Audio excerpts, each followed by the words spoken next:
You're gonna be in my video.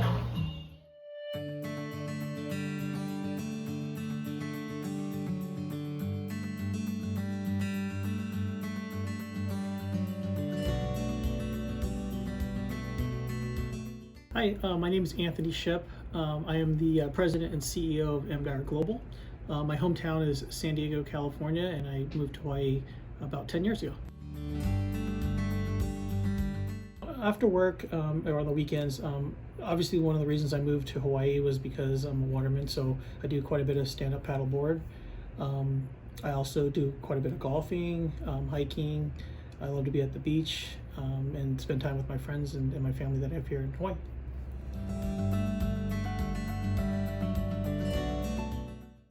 I can just think of about three right off the top of my head. So the very first one is I really want to start training and eventually at some point here, hopefully sooner than later because I'm getting older, not younger, is to complete the Molokai Channel race. The second one would be, I don't know if I can buy it, but I definitely want to rent it, but to drive a Porsche GTR on the German Autobahn would be very fun to do. And then last, I've talked to a couple friends and we've kind of bounced the idea about doing a joint venture and buying a really nice boat that we would all own, and then we would charter it out here in Hawaii, but we'd also be able to use it ourselves too.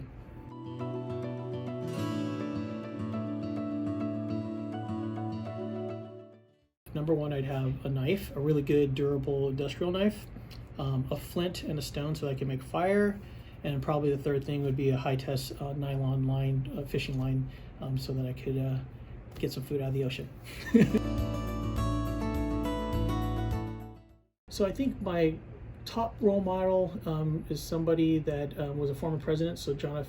Fitzgerald Kennedy, so JFK is a role model, and I think one was because he was one of the youngest presidents in his, probably around my age, in his early 40s, so he offered a lot of inspiration at a very challenging time in our country's history. And I've read all his books, and I've done a little bit of work on in terms of reading about his history, and I just really like the guy and his perspective on things in the world, from a worldview. And even if you read any of his books that he's written, it's timeless because you could actually put it in any generation at any given point, and all the things that he brings up and talks about are relevant in any generation. So I think the most humbling experience for me so far is really recent. Like everybody else with this last year with the pandemic, I put on some extra pounds, due to good eating and Bite Squad delivered to my house. But I just recently, like a little over 2 months ago, joined F45 in Hawaii Kai, and I've lost 25 pounds. And so that's been very humbling. One, because it was really challenging in the very beginning, and to be able to do that. And then the second is the community that I'm around within the F45 community. There's people that are much older than me that are less athletic, and they've done a phenomenal job. And so it was humbling also to see them and inspiring at the same time.